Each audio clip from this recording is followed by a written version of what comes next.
நீண்ட நெடும்பகை எதிரி அப்படின்னா யாரை சொல்லலாம்? சாட்சாத் மகரமும் கும்பமும். சாட்சாத் மகரமும். என்ன சார் நீங்கள் மகரம் இப்போ தான் ஃப்ரெண்டுன்னு சொன்னீங்க, ஓரளவுக்கு.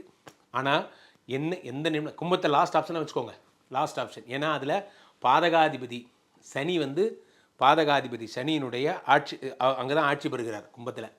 ஸோ அதனால் நாட்பட்ட எதிரியாக மகரமும் கும்பமும் மாறுவார்கள். இவர்களை நீங்கள் ஒரு அளவுக்கு தான், இதுதான் நாட்பட்ட எதிரியாக மாறக்கூடிய அம்சம் உடைய ராசிகள். என்ன தான் நீங்கள் டிஸ்டன்ஸாக இருந்தாலும் க்ளோஸாக இருந்தாலும் ஒரு அளவுக்கு இவர்களை பார்த்து பயப்படணும், அல்லது இவங்களை பக்கத்தில் வச்சுக்காமல் இருக்கிறதே நல்லது. நான் இப்போ சொன்ன கேட்டகரியில் பாருங்கள், இந்த மகரம் வரவே இல்லை. காரணம் என்ன அப்படின்னா, இவங்க உங்களுக்கு ஜென்ம எதிரி. ஸோ இப்போ திருமண வாழ்க்கைன்னு போகும்போது யாரை கல்யாணம் பண்ணால் நல்லாயிருக்கும் அப்படிங்கிறத பார்ப்போம். யாரை கல்யாணம் பண்ணால் நல்லாயிருக்கும்னா, சுக்கரன் தான் உங்களுக்கு திருமண வாழ்க்கை. ஏன்னா உங்களுக்கு 2 7 கூடியவன் சுக்கரன். டெக்னிக்கலாக 2 கூடிய ரிஷபத்துக்குடையவனும் 7 கூடிய துலாத்துக்குடையவனும் தான் உங்களுக்கு திருமண யோகத்தை தரக்கூடியவன். அந்த சுக்கரன் சாரம் கொடுத்த ராசிகள் யார் யார்? சிம்மம், துலாம், மேஷம். வைபன் ஸ்பிரிங் வெட்டிங் சேர், சுப்ரீம் ஃபர்னிச்சர், ட்ரூலி ஸ்டைலிஷ், எங்கேயும் எப்போதும்.